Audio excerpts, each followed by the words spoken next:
we're going to continue, and this is part 4, all right? And the subtitle is, The Lifestyle of Hearing and Abiding. Akala ko magmo-move na tayo to faith, hindi pa pwede. Kailangan talagang intinding-intindi natin ang lifestyle of hearing and abiding. And today, towards the end, bibigyan ko po kayo ng practical things of how you can put the Word or let our schedule revolve around the Word. Kasi minsan sabihin ay, Pastora, paggising ko, grabe, hindi nyo alam. Hawak ko kaldero na, hawak ko labada na, hawak ko yung maleta ko na, paalis na ako, something like that. You know, people feel that their schedule is taking control of them, right?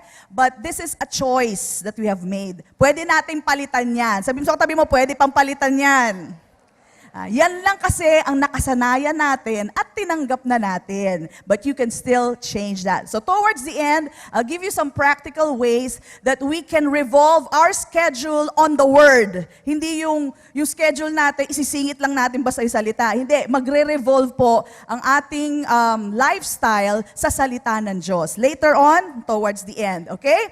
So let me just settle some things. In John chapter 15, verse 3, dito natin malalaman why do we want to have a lifestyle of hearing and abiding. Bakit? Bakit kailangan? Bakit kailangan kong makinig sa salita ng Diyos? John 15:3 says, you are already clean. Sabi mo sa katabi mo, malinis ka na.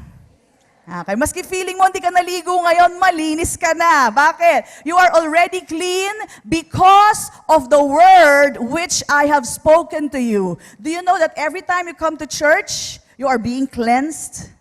Hinuhugasan kayo ng salita ng Diyos. Alright, I'll explain more in a while. Let me read this. And then it says here, abide in me and I in you, as the branch cannot bear fruit of itself, yung tangkay po, hindi pwede mamunga yan na hindi naka-abide. Unless it abides in the vine, neither can you. Ganyan ka rin. Ganyan ka rin. Wala kang pinagkaiba. Unless you abide in me. I am the vine and you are the branches. He who abides in me and I in him bears much fruit. For without me, you can do nothing. Di pala pwede yun. Para to electric fan, ito pag binunot ko, mukha siyang electric fan pero walang saysay na electric fan. Tama po ba? Walang source of power. Ganyan-ganyan ang buhay natin. Alright? And then it says here, in verse 6, if anyone does not abide in me, okay, ito po ang kanyang magiging buhay. He is cast out as a branch and is withered. And they gather them and throw them into the fire, and they are burnt. Again, hindi po ibig sabihin na susunugin ka sa impyerno. Ang ibig sabihin po nito, ang buhay mo nawawala ng saysay. Walang bunga, walang increase, walang leveling up. Alright? And para nagbubuhay panggatong ka. Mamaya explain natin. In verse 7, it says here, if you abide in me, and my words abide in you, sabay-sabay, you will ask what you desire, and it shall be done for you. Praise be to God. Wow! Diba? Pag mag-a-abide lang pala ako, ano yung abiding? Understanding continually with time and patience from the heart. Kung gagawin ko to, whatever, right? Whatever I desire, it shall be done for you. And look at this, verse 8. By this, my Father is glorified, that you bear much fruit. Sabihin natin lahat, much fruit. And then look at this. So, at dahil dyan, so you will be my disciples. Okay? So why? Why do we want hearing and abiding or understanding the Word be part of our lifestyle? Yung kasama na to. Talagang everyday gagawin ko to. Kasama na sa buhay ko. Bakit po? Number 1, the Word cleanses you. Right? Do you feel sometimes pag may nagawa kang mali, maski alam mong pinatawad ka na, pero feeling mo, ang dumi ko, bakit ko ba nagawa yun? Pero alam mo, pinatawad ka. Alam mo, thank you Lord, you have forgiven me. And yet, parang minsan hindi mo mapatawad ang sarili mo. Bakit ko ba nagawa yung Kristiyano na ako? Tagal ko, leader pa man din ako. Bakit ko ba nagawa yun? Alright? There are times we feel like that. Alright? And ako po, nagawa ko yun minsan. Ako, grabe. Nagchismisan ng classmate ko. Hindi naman kami yung gumawa ng mali, pero pinagkwentuhan namin. Talaga naman, hinimay-himay namin yung tao. Pagkatapos ko parang sabi ko, parang ang dumi-dumi ko. Di ba? Bakit? Kasi nahawakan ka na ng mga, yung mga pintas, yung mga, marami na kayo nasabi. And so sometimes you feel so bad. Ba't ko ba nagawa yun? Right? Do you know that instead of running away from the Word, you run to the Word? Because the Word cleanses you. You feel guilty, you run to the Word. You feel like you won't be forgiven, nakonsyensya ka, huwag kang tatakbo. Kung tatakbo ka, papunta sa salita ng Diyos, huwag palayo. Amen? So, the Word cleanses us. So, this is one of the reasons why we need to have hearing and abiding as part of our lifestyle. Every day, we do some things that messes up. Diba? Nakakadumi sa atin. Nakakamali tayo, slip of the tongue, and sometimes we can't forgive ourselves. Go to Ephesians chapter 5, verse 26. Ephesians 5:26, it says here that He, that's Jesus, might sanctify and cleanse her. Her po dito is the church. Alright? With the washing of water by the Word. Para tayo hinuhugasan ng tubig. How? By the Word of God. So every time you hear the Word, just like now, you're hearing the Word of God. Not my words, please, not my words. My words cannot clean you. Maski anong gawin nyo. But the words of God. Kaya dapat lagi may scripture. Ayan po. As you hear the Word of God, it cleanses you. Nililinis ka niyang parang tubig. So right now, as you hear the Word of God, okay, para tayo nasa isang malaking washing machine, alright? Daig pang may Ariel, daig pang may Downy, kayo po ay malinis na, ready to be used of the Master. Amen? Malinis na kayo. Why? Because of the Word of God. It cleanses you. The Word says that He might sanctify. Alam po ba ibig sabihin ng sanctify? The word sanctify means to make holy. Feeling natin minsan di tayo holy sa ginawa natin, di ba? Minsan nakasagot tayo, minsan nagdabog tayo. Holy ba yun? Alright, but listen to me. When you hear the Word of God, every time you run to the Word of God, it makes you holy. It makes you, yes, Lord, thank you, Lord. I know na pinatawad mo ko and your Word tells me exactly. And in fact, I feel holy right now. Amen? So it makes you holy and it cleanses you with the washing of water by the Word. By the Word. Kailangan may Word of God. Alright? Hindi po yung basta feeling high lang kayo. May feeling high Feeling high spiritually. But that does not do you any good. Amen? You have to hear the Word and that is what cleanses you. Alright? Number 2, it's because we bear much fruit. Gusto nyo ba lagi kayo namumunga? Amen? Gusto nyo ba lagi kayong hitik sa bunga? Well, praise God. Alam po natin ang gagawin. Hear and abide in the Word. Amen? Without abiding in the Word, it is impossible. Imposible na mamunga kayo. Kala mo lang namumunga ka, pero hindi ka namumunga. Kala mo lang may ginagawa ka, kasi may galaw ka may action ka, naglalaba ka, nagtatrabaho ka, may mga ginagawa kang bagay-bagay, but those actions do not increase the level of your life. Doon ka pa rin, same place where you began. Now, what is the answer? Sasabihin sa atin ng Panginoon, isa lang ang sagot, kasi hindi tayo nag-a-abide. If you abide in Him, and the Word abide in you, then an increase, fruitfulness will happen in your life. Amen? May solusyon naman pala. Sabi mo sa katabi mo, may solusyon naman pala. Parang hindi kayo convinced. May solusyon. Meron po. Alright? Hindi niya kino-condemn itong mga taong to. Sinasabi niya lang, hey, there is a solution. You don't have to stay withered. You don't have to stay dry without bearing fruit. May solusyon. Abide in me and let the Word abide in you. And then you will bear much fruit. Alright? So, dalawang buhay po ang nakasaad dito sa John chapter 15. Ito yung buhay na mabunga, maraming bunga, at buhay na panggatong.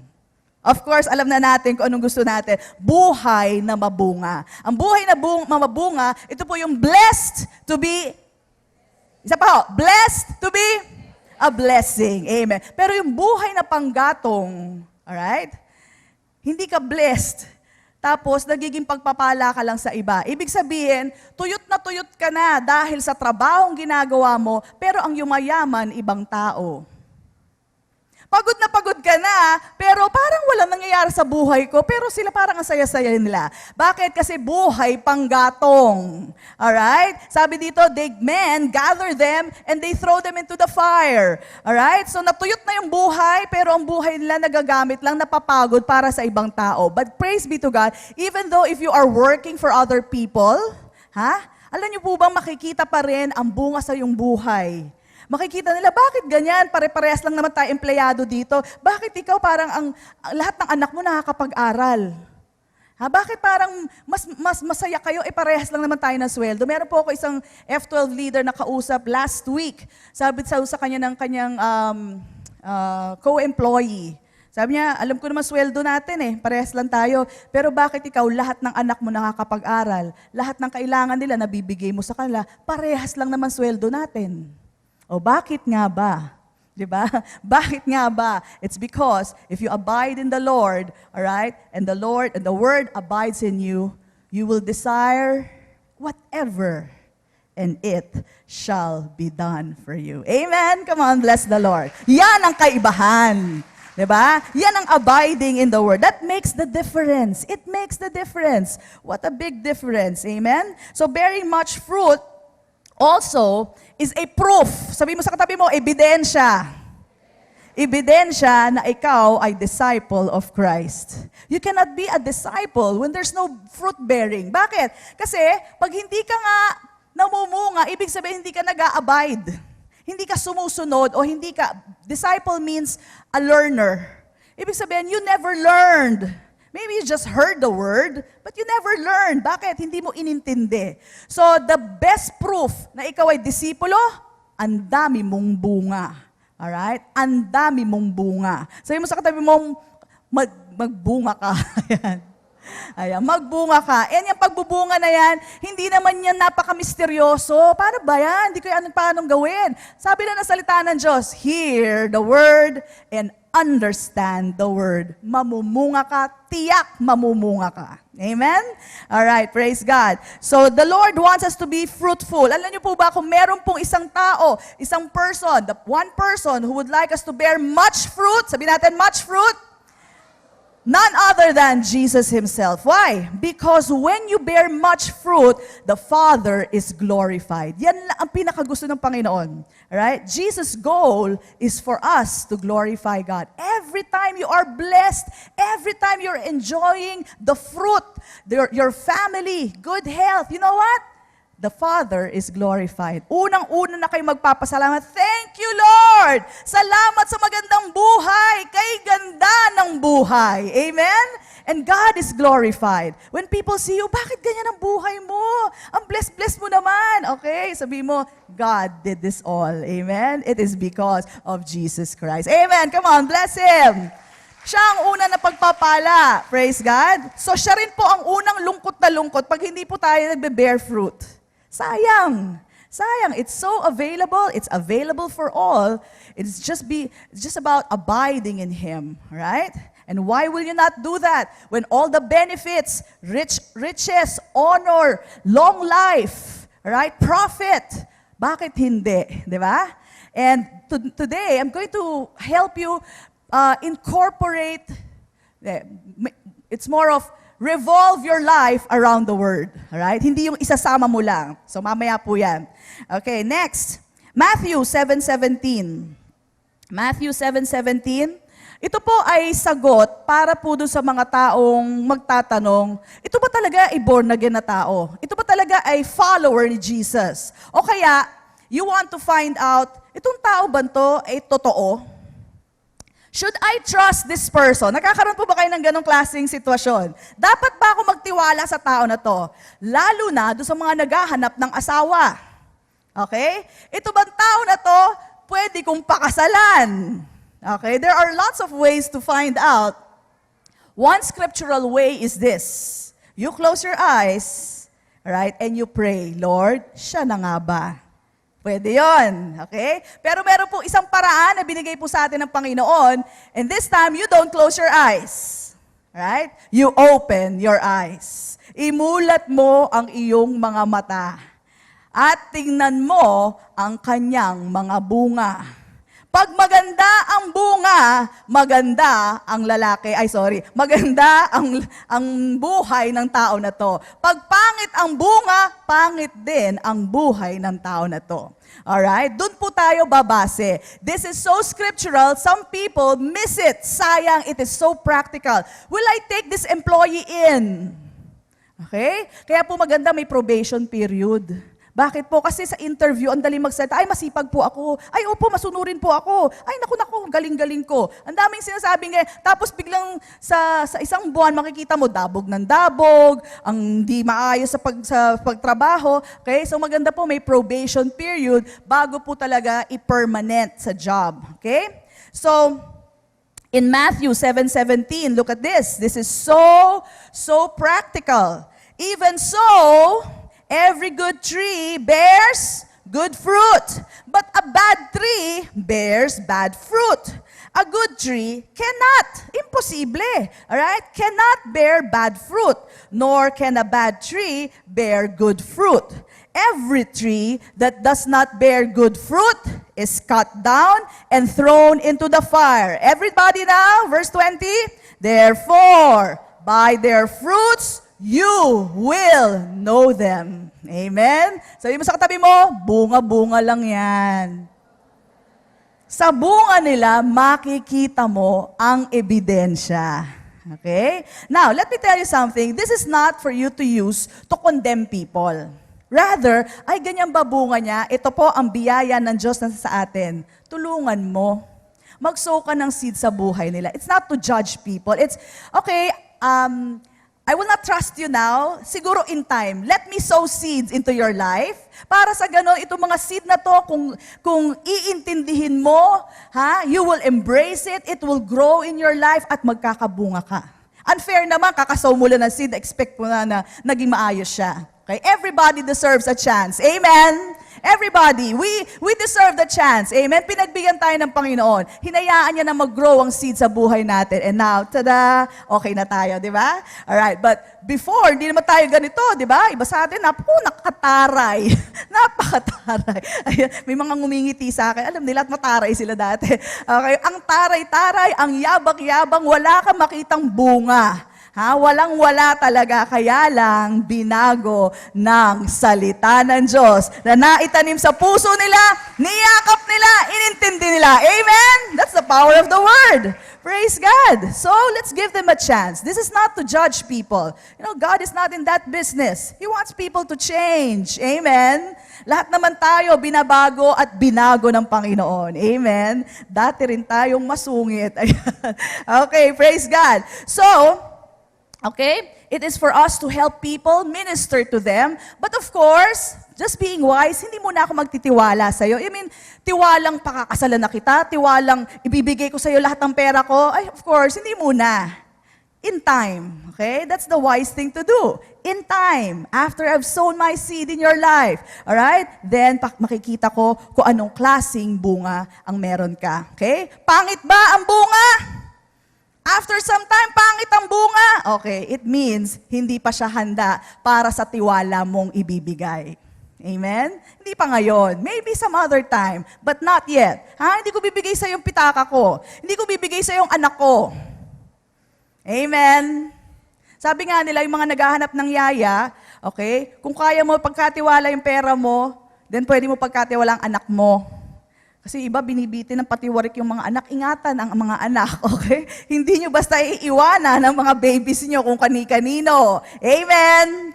Okay. So again, the fruit will tell about the person. Pag nakakita ka ng langka sa isang puno, sasabihin bang, baka mangga to. Ganun ba yun? Siyempre, langka na yun eh. Hindi pwedeng maging mangga ang langka kung meron ng bunga. Ebidensya po ang bunga sa buhay. Okay?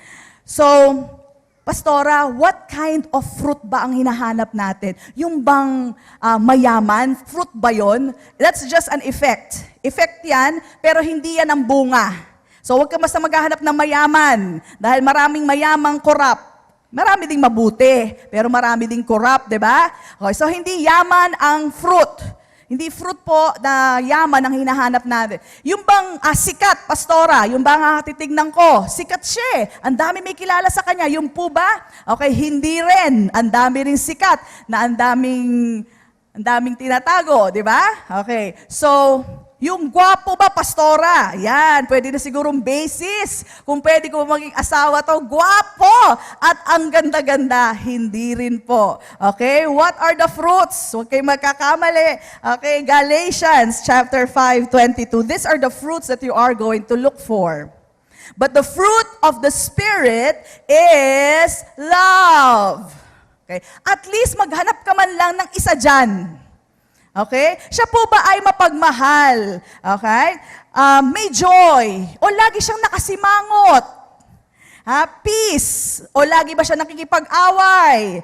Right? Long-suffering, may patience ba siya? O walang ka-patience? Kindness, alam na natin ang kindness. Goodness, faithful ba siya? Pag binigyan mo ba ng pera, ibinabalik ba ang sukli? O hindi na, goodbye na. Ayan, faithfulness, gentleness, self-control. Yan po ang bunga na hanapin natin. Wala sa itsura, alright? Nasa bunga na dala ng Espiritu. Alright? So Matthew 12:33 again, let's go there. It says here, either make the tree good and its fruit good, or else make the tree bad and its fruit bad. For a tree is known by its fruit. Now, ang kausap ni Jesus sa verse 34 ay mga Pharisees o Pariseo po. Kaya dinerecho niya na. Ito talaga dinediretso niya. Kaya sabi niya, mga ulupong or brood of vipers. Kaya hindi po kayo yon, ha? Pharisees po ang kausap niya. Brood of vipers, how can you, being evil, speak good or speak good things? For out of the abundance of the heart, the mouth speaks. Okay? So this is a very good thing for us to know. Si Jesus, ang galing talaga. Pag nalaman niya na ang ugali nitong tao na to, puro negative, puro kasamaan, hindi na siya magtitiwala sa sasabihin niya. Di ba minsan may mga, hindi ko lang alam kung office mate o classmate tayo, na sometimes, ang sama-sama, lagi kang chinichismis, lagi kang pinipintasan, lagi kang pinagtatawan, tapos biglang lalapit sa'yo, hoy, alam mo, ang ganda mo ngayon. Okay? Ikaw naman parang, naku, baka nagbago na siya.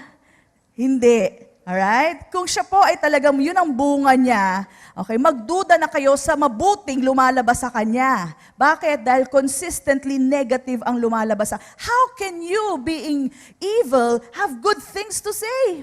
Posible. Imposible. So you will know a person by the fruit. What is consistently in their life? Tapos pag may positive na lumabas, hindi mo sasabihin, ay baka bumait na. Hindi. Niloloko ka lang nun. Hindi, totoo yan. Niloloko ka lang nun. May iba silang intention. Because just like Jesus said, how can good come out of you, you being evil? That's not possible. That is not possible. So this, tingnan nyo, the Word of God makes us wise. So wise. How we can deal with people. And then look at this again in Matthew 12:35. A good man, out of what? The good treasure of his heart. Dito po lahat galing yan. Brings forth good things. Sabihin natin lahat, good things. And an evil man, out of the evil treasure, brings forth evil things. So this could be words, itong evil things na to. And ito pong bring forth good things, galing po sa puso. This could be anything. This could be words also, right? Attitude. What else? Whatever good thing that you want. Kotse ba, good thing? Bahay at lupa, good thing? Saan galing lahat? Out of the treasures of the heart. If you have good treasures in your heart, you can bring forth good things out of your heart. So huwag niyong hahanapin ang kotse sa labas. Siyempre, bibili niyo ang kotse sa labas. Pero bago mangyari yan, dito muna lahat nag-uumpisa yan. Sa rich treasure of your heart. If you put good things in there, meron din kayong huhuguting mga good things from there. Amen? Come on, bless the Lord. That's how God designed us. Okay? Bakit ganun, pastora? Bakit ganun? Ba't ganun ang pagkakadisenyo sa atin? Kasi anak tayo ng Diyos. Sabi mo sa katabi mo, anak ka ng Diyos.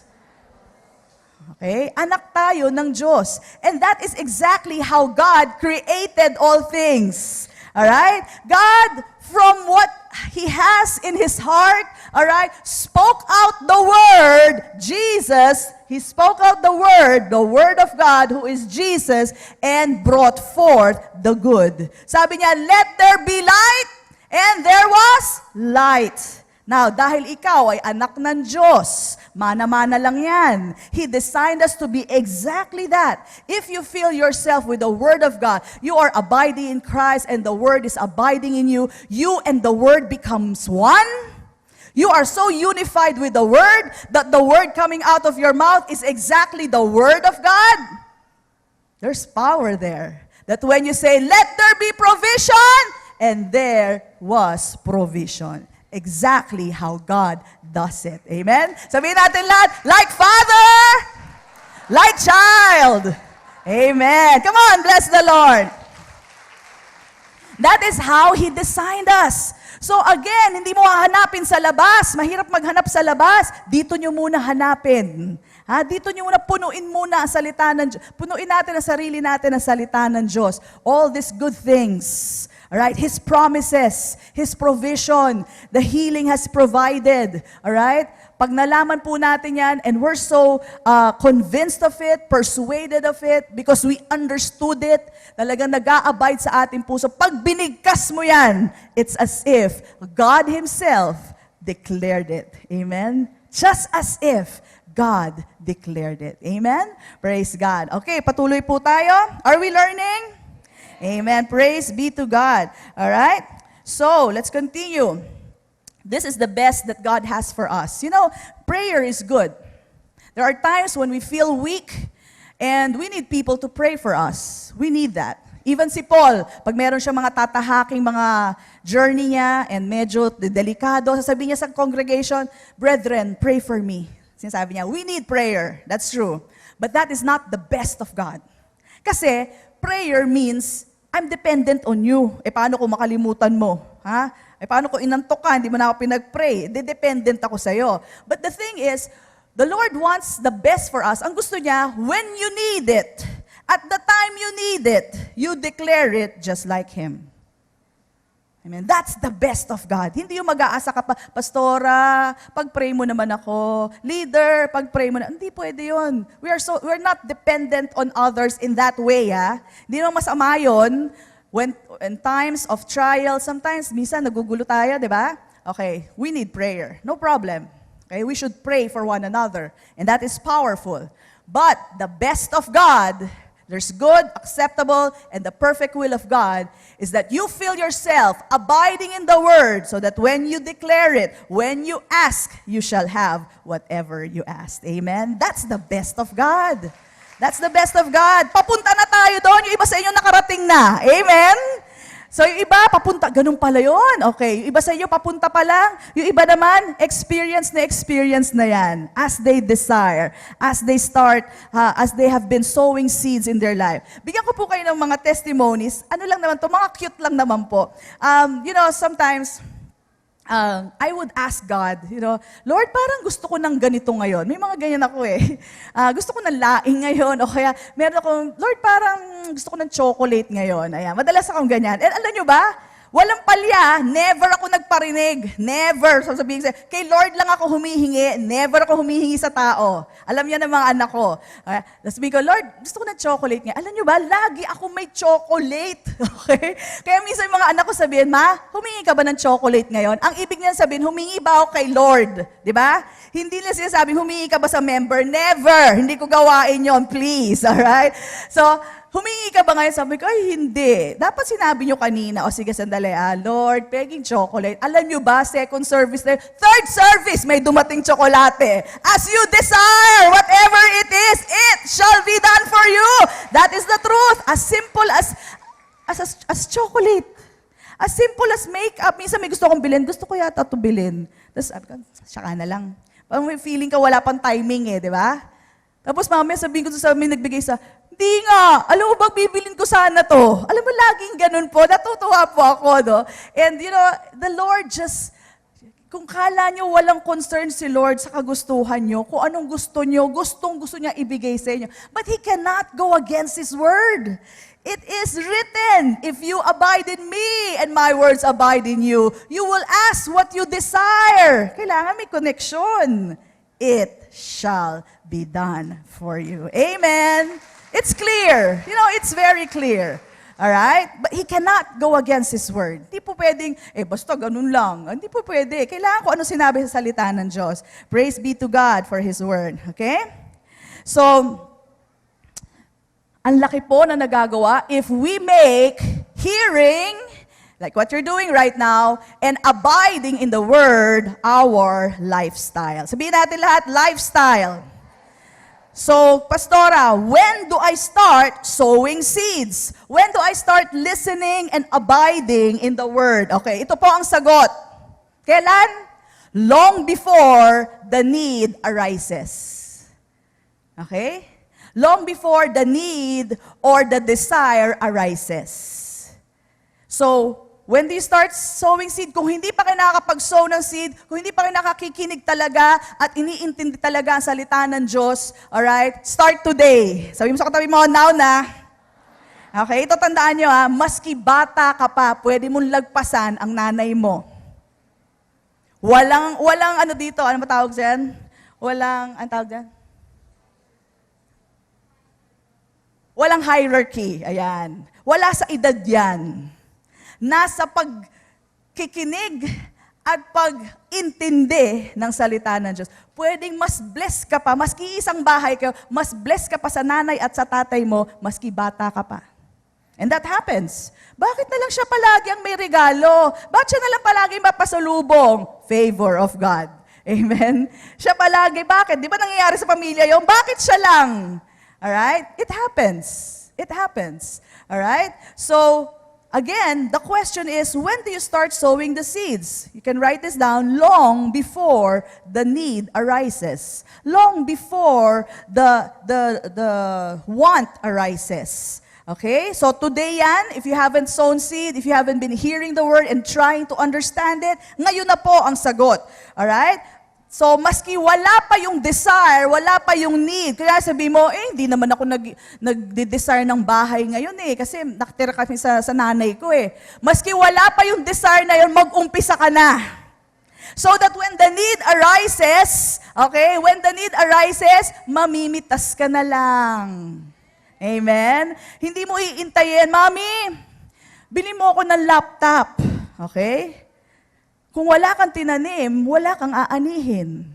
Alright? Mami, bili mo ako ng laptop. Ang sasabihin mo sa anak mo ganito, sandali lang, mamimitas lang ako. O, diba? Sarap sabihin yon, diba? Kesa naman, sandali lang, magtatanim muna ako.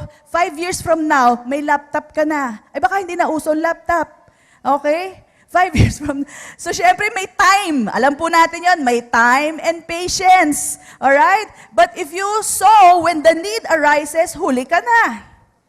Parang isang kwento, and ginagamit ito madalas sa faith. Alright? But you can use it also here. May magnanakaw sa baba. Nasa taas sila, sa second floor. Sabi ng misis, ano ka ba? Sabi niya sa asawa niya, palayasin mo yung magnanakaw. Sabi niya, sandali lang, sandali. Nagbuhat ng barbell. Ano ginagawa mo? Teka muna, nagpapalaki ako ng muscle para malabanan ko yung magnanang. Ngayon ka pa nagbuhat ng barbell? Okay, wala nang magagawa yan. Amen? Kung gusto mo lumakas yung braso mo, dapat noon pa.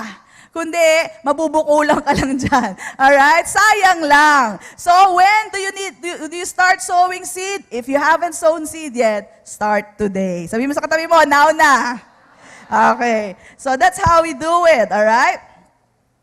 And again, it's not about feeling spiritual. You know, some people, when they go to church, feeling nila, nahay ako. Ganyan. Alam niyo, nahay sila sa tugtugan. Naintindihan mo ba yung kinanta mo? Hindi.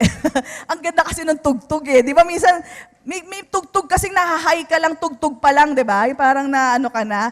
Okay. Wala yan sa hay-hay. Okay? Nasa ano ba ang narinig mo at naintindihan mo dahil yun lang ang magbubunga sa'yo. Hindi yung nahay ka, na-feel na naiyak ka. Okay, maganda, naiiyak tayo minsan. Okay, pero hindi lang sa naiyak. May naintindihan ka ba? Kasi yung naintindihan mo, yun lang ang mamumunga. Umiyak ka dyan na umiyak, walang mangyayari sa'yo. Amen? Kaya nga maski po sa ating mga songs, I'm very particular pag may nakita akong wrong grammar o parang mali yung word na yan. Tanong nyo sa staff natin, pinapapalitan ko. Sabi ko, mali yung word na yan. It doesn't make sense. It's kinakanta ng tao, kung iniintindi ng tao yan, di talagang sabihin nila walang sense yun. I would always tell them, correct that is wrong. Alright? Walang sense. Sabi ko, walang nakahalata sa inyo. Dapat yan, kino-correct nyo dyan sa ano natin. So, minsan, lang po yun, kumbaga na neglect lang. Hindi naman po sinasadya, kilala na ko naman ang ating staff. But, we have to be particular about these things because, people are supposed to hear and understand even the lyrics of the song. So it's not about feeling high. Ang tanong, ano ang narinig mo na naintindihan mo dahil yan ang magbubunga sa buhay mo. Amen. Come on, bless the Lord. Praise God. Now, again, bakit kailangan ng lifestyle of hearing and abiding in the Word, right? We have to know that the Word is important. Sabi natin, the Word is important. Okay, so important na kailangan po yung activities natin nagre-revolve dun po sa ating sa salita ng Diyos, alright? Whatever is important, you will attend to. Tama po ba? Bakit kayo nagluluto araw-araw ng pagkain? Because it's important. Kailangan kumain tayo. So, ganun din po ang salita ng Diyos. We have to receive the Word of God. Sabi nga ni Jesus, man shall not live by bread alone, but by every word that proceeds from the mouth of God. Meaning to say, kung kumakain ka lang 3 times a day, 5 times a day, 6 times a day, at wala kang word for that day, you weren't even living that day. Kaya pala walang diferensya. Parang wala lang nangyari sa akin kahapon. Parang wala akong kinita kahapon. I didn't make a mark. Why? We did not receive a word from the Lord that day. So important is abiding in the Word. Amen? All right. Proverbs 4:20. So, i-adjust natin ang schedule natin.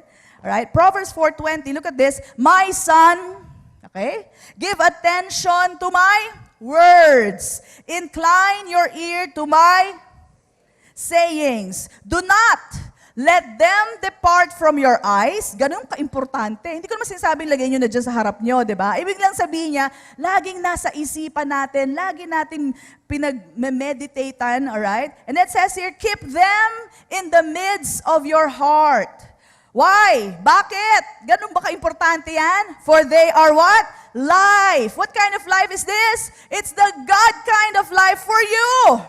It is the God kind of life for those who find them, and health to all their flesh. And then finally, in verse 23, keep.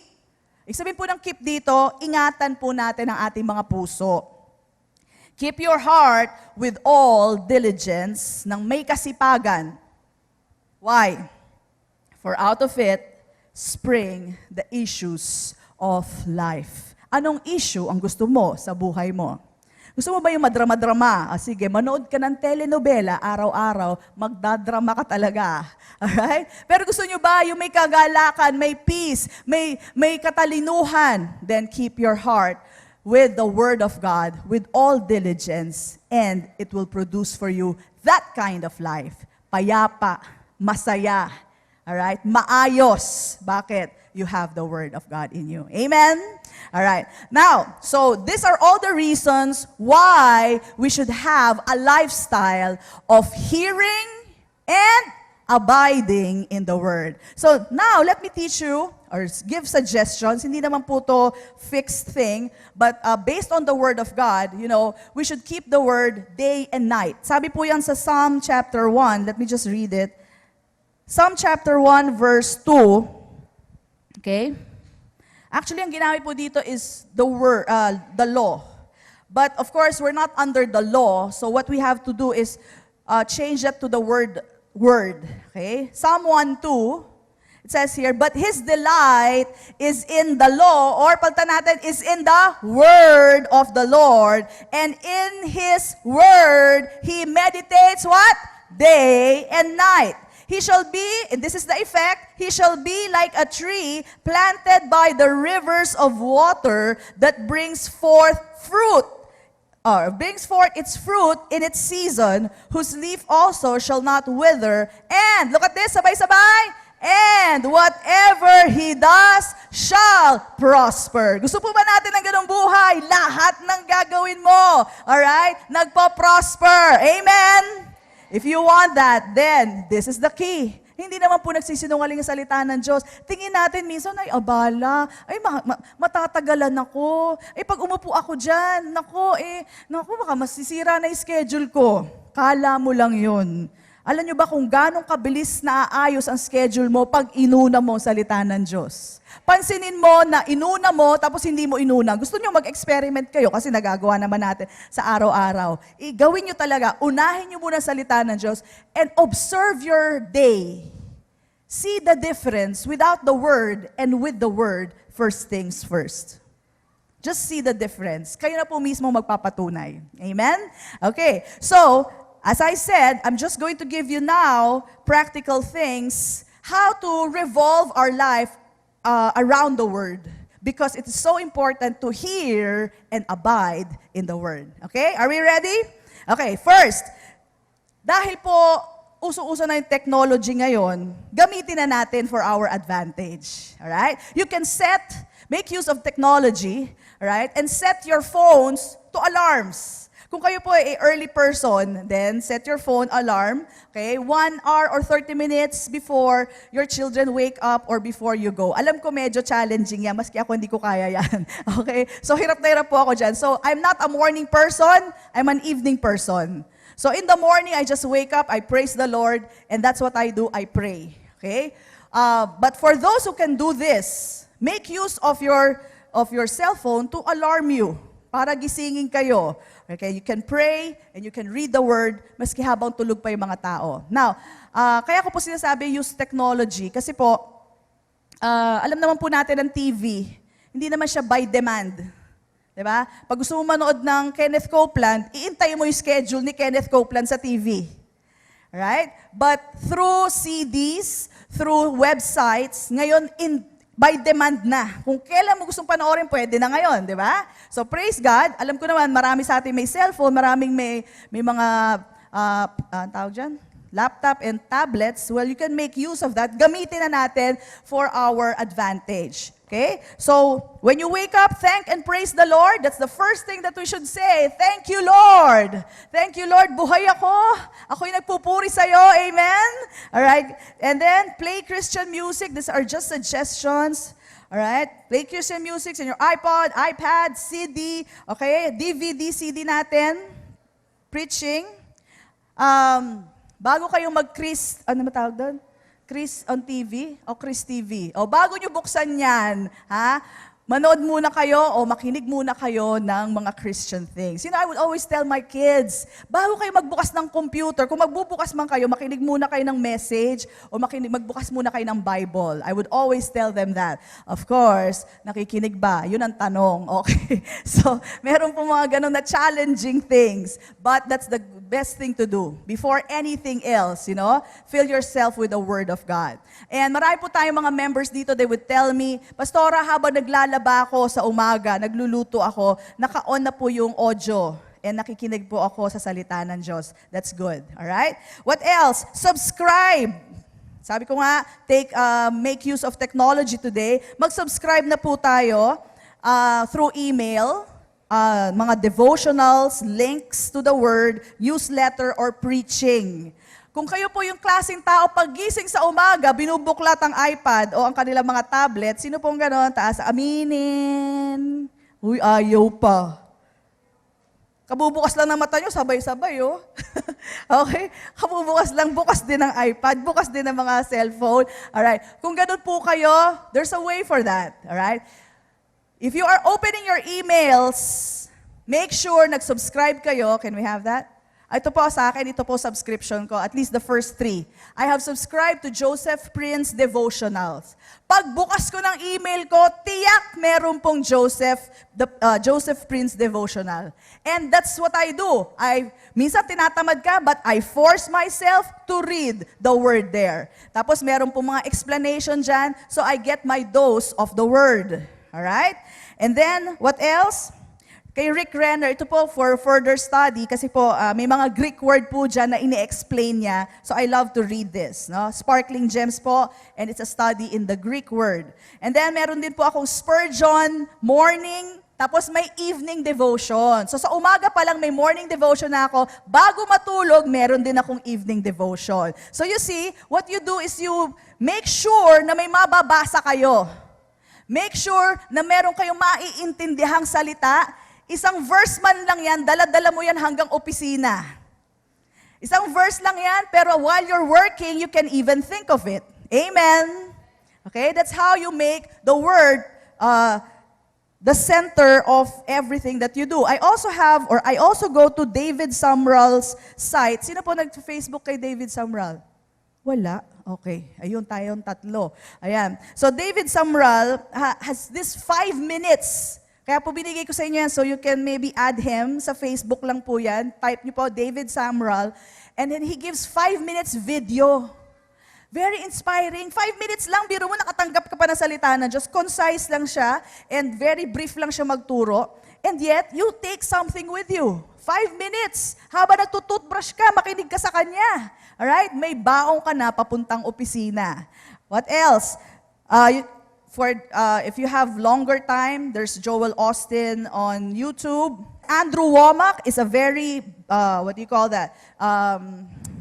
balanced teacher. Very scriptural, so I always go to him. And then Creflo Dollar broadcast, very challenging and inspiring. And then, of course, we have our website. And then, of course, you read posts in FB of the written word. Marami tayong mga members dito. Once they are so inspired with the word, they post it. At alam nyo, maski ako nabe-bless ako doon. Ayan sila Jason, nahiling sa umaga pa lang, si Jason, yung mga word ni Jason, kung ano na pag-meditate niya, yun din na minimeditate ko. I am blessed. Alright? So, continue to do that. And while you're there, kung ano na-meditate nyo, i-post nyo rin and be a blessing to other people. Amen? So that's how we do things. Nagbubukas ka na rin din ng FB. Make sure, itag mo na yung sarili mo dun sa mga mahilig magsalita ng salita ng Diyos. Sa mga anak ko, minsan sinasabihan ko talaga, meron silang link doon, 9gag. Ano ba yun? Kung ano nung mga itsura ng muka, yung paa nandito, ano ba yun? Sabi ko, yayaman ka ba dyan? Uunlad ba buhay mo dyan? Okay, hindi ko sinasabing kasalanan yon. Ang sinasabi ko lang, kung yan sa minu-minuto, yan ang nakikita mong newsfeed, parang hindi ka uunlad, di ba? Hello, yung mukha ng donkey, mukha ng unggoy, hindi mo maintindihan kung anong gustong gawin eh. Okay, number two, find a place to be alone with God. Okay, find a place. Akin po, yung dressing room ko, yun na po. Yun ang sa akin, no? And that's my designated place. And make sure, alam po ng mga anak nyo, that when you're there, kayo po'y nananalangin, bawal kumatok, alright? Do not disturb. Ayan po, ang maganda. Alright? Make it a place. So, it doesn't have to be a walk-in closet. It could be the kitchen. Basta po, solo nyo ang lugar. Bakit po? Ang hirap manalangin na yung mga bata nagtatakbuhan dyan. Pray ka, Lord. Thank you so much, Lord. Shh! Huwag maingay. Lord, thank you so much. I'm so blessed. Kuya, pwede ba? Nananalangin nga eh. Alam niyo yun, nakakasira ng diskarte eh. Diba? Lord, I'm so blessed. Thank you. Lord ha, huwag mong kakalimutan. Ano ba naman anak? Hindi ka ba titigil dyan? Diba? Galit na galit ka na. Tapos sa sunod ng prayer, Lord, ano ba naman itong mga anak na binigay niyo sa akin? Wala na, sira na. Imbis na ang ganda ng flow nyo. But if you keep yourself in one place where you and God can be alone, alright? Then, you can speak to God. And ito pa pinaka-importante, and God can speak to you. You can hear Him. Most of the time, people pray. Ano sabi ni Lord? Ewan ko, nagsasalita ba si Lord? They never heard God. Why? They're never alone. Look at this. Look at this. Even Jesus had to find a place to be alone with God. Si Jesus na to, ha? Jesus na to. Okay, let's go there. Matthew 14:23. And when He had sent the multitudes away, He went up on the mountain by Himself, pwede naman with the disciples, pero by Himself, why? to pray. Now when evening came, hanggang ginabi na siya, he was alone there. Amen? If this is Jesus, our Lord, would do this, would designate a place, all right, for him to be alone with the Father, so that the Father can speak to him and he can hear. All right? So much more we. So much more. Lalo na tayo. Amen. So find your own mountain. Okay? Pwede yung mountain ng inyong labada, upuan mo. Joke. Okay? Pwede yung maski anong mountain, lugar. Isang lugar na pwede kang umupo, mag-isa ka lang, wala kang distraction. Alright? And then sit there. That could be your prayer mountain. But it is so important that you get one place. Pastora, ilang oras? It doesn't have to be 1 hour. But it's your time with God. It could be 5-10 minutes. It could be an hour if you want, longer. Pero walang specific time dyan. But it is to be alone with God, by yourself. Amen. Amen po ba? May natutunan po ba tayo? Okay, pastora, paano pa naman pagkatapos nun? Gusto ko pag umalis na yung mga bata, nakikita ko isang bundok ng pinggan. Okay, hayaan mo ang pinggan. Pagbalik mo, andyan pa rin yan.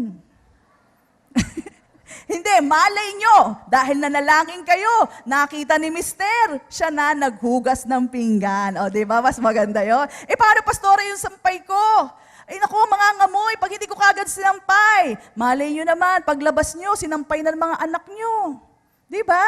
Dahil bakit? Inuna nyo ang dapat unahin. Amen! Come on, bless the Lord!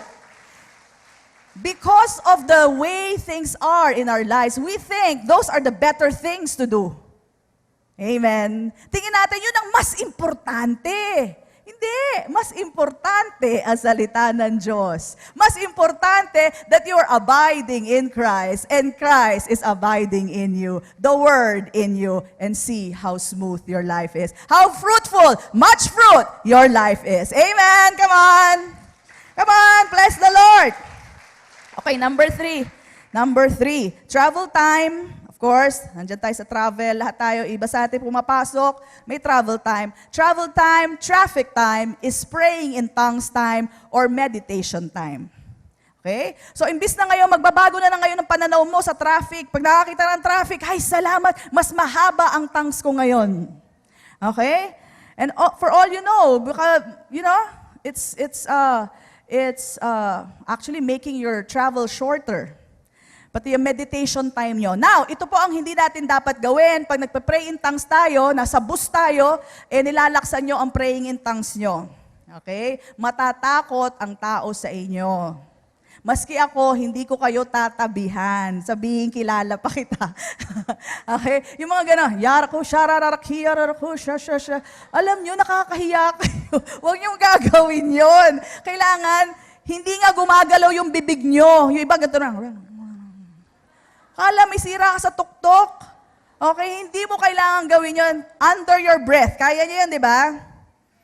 Oh, alam nyo, nagdatangs na ako. Di ba? Kaya yan eh.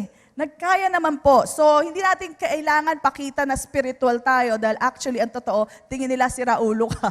Okay? So, wag niyo pong gagawin yon. So, traffic, travel time can now be changed for you. It's to be used for praying in tongues and meditation time. Listen to me, praying in tongues edify your spirit man. Kailangan natin yan. Alright? It edifies you. Yung tanong mo na hindi na isagot nun, pag nag-tongues tayo, magugulat kayo, makukuha niyo yung sagot.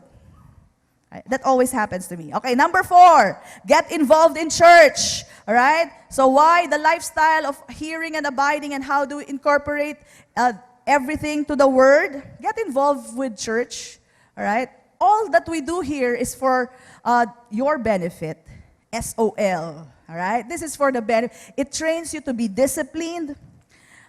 Nagiging disiplinado po kayo sa salita ng Diyos. In SOL, you get to understand the Word.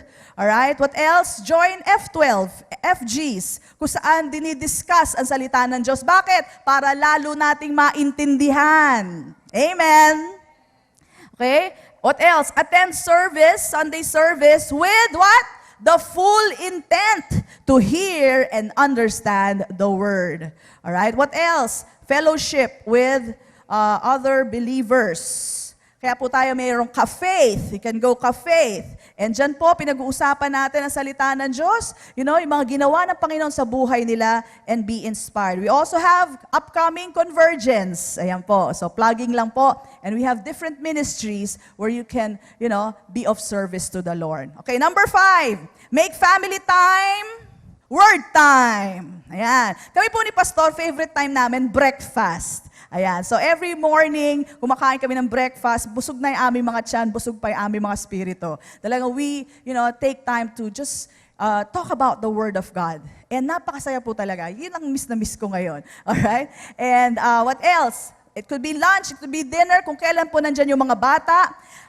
Actually, after the service, okay? After the service, kakain kayo, di ba? Kakain ba tayo? Yan. After the service, after Sunday service, this is what we practice. Maybe you can do it. Okay? Mga bata, ano ang naintindihan nyo? What did you learn today? Okay? Tapos sabihin nyo sa kanila, bawal ang title. Yung mga anak ko kasi ganito, what did you learn today? Lagi namin ginagawa. Ano natutunan nyo? Abiding. Title lang yan eh. Please explain. Abiding. Abide. Okay. Sige pa. Hindi ka kakain. Joke lang. Joke. Hindi ko ginaganon. So anyway, you know, pull out the words from there. Ano naintindihan nyo? Nakinig ba talaga kayo? Nagchismisan lang kayo dyan? Ayan. Yun ang mga tanong ko sa kanila. Nakikinig ba talaga kayo o nagkukwentuhan lang kayo? Lagi po sinasabihan yan. Okay? So, of course, mga youth, syempre, ganyan-ganyan lang, pabanjing-banjing minsan. Pero ngayon, iba na sila. Nakikinig na sila ngayon. Amen? Ayan. Amen? Ayan, okay. So, you know, that's a good practice. Habang kumakain kayo, anong natutunan nyo sa word? What did you learn today? Okay, pag isang word lang, sabi mo, explain. Ayan, dapat may follow-up question. And let them understand it. Kung hindi nila naintindihan, anak, ito ang ibig sabihin. Sabi mo, oh, daddy, ikaw naman, ano naintindihan mo? Abiding. Ayan, ganun din pala. Okay, so anyway, yun po, make family time, or eating time, word time. What else? Work, office, school time. Sama na po natin school time. Is what? Application time. Let your life be a living epistle. Let your life be a living testimony. Application time na. Nag-aalala sila, ikaw, hindi ka nag-aalala. Bakit? Kasi may salita ka ng Diyos sa puso mo. Okay? Iyaan mo sila mag-alala sa sweldo. Ikaw, alam mo, nagpapasweldo sa'yo ang Panginoon Diyos. Amen? Praise God. And, you know, if people see you always like that, without being affected by how things are, kasi alam mo ang source mo is God alone, alam mo magtataka ang tao eh. Bakit ganun? Ano ba meron sa'yo? Anong racket mo? Anong racket mo? Bakit nasa iyo ng lahat? Of course, sasabihin mo, wala akong racket. Nasa akin ang lahat dahil si Kristo Jesus ay nasa akin. Amen? It's your opportunity to be a blessing, sharing the Word of God to them. Okay? Again, that is the reason why our life should be revolving around the Word. Hearing, abiding, right? Because you have all the benefits. Okay? More than gold, more than silver. Kung hindi nyo pa umpisahan nyo na. Riches, honor, good life. Alright? It's all yours for the taking. Right? Hear and abide the word. And sabi po sa salita ng Diyos in James 4:8, it says there, draw near to God and He will draw near to you. Mean to say, if you are in the Word, abiding in Christ, and you're reading the Word of God, you're actually drawing near to God. Lumalapit ka sa Panginoon. At ang sabi ng salita ng Diyos, ang Diyos na siyang may lalang ng lahat, the Creator of the whole world, the universe, is drawing near also to you. Amen? Kausap mo ang Diyos face to face. Amen? Alright? Ito, tingin ko, imposible na ikaw ay maging defeated, imposible na matalo ka pa sa buhay kung kausap mo na ang Diyos na may lalang ng lahat. The Creator of the whole world has your audience. Wow! Yun ang imposible. Imposibleng hindi ka mag-succeed sa buhay. Because you are talking to God. Because you drew near to God. And as the word says, He will draw near to you. it's impossible for you to fail. Amen? What is yours is the God kind of life. Success, victory, amen, increase, and promotion is for you because you are in Christ and Christ is in you. Amen? Sabihin natin, we have everything in Christ. Praise be to God. Palakpakan po natin ang Panginoon. Thank you for watching the video. We hope you have learned principles from the Word of God that will change your life forever. Our messages are available in DVD and audio formats. You may contact us at the following phone numbers: 046-471-3516 and 046-515-7459. If you want to sow to assist us in proclaiming the gospel, you may deposit to Jesus Faith Christian Fellowship, BPI Savings Account Number 1283-139235, Nueno Branch, Imus, Cavite. Or you may visit us at our church,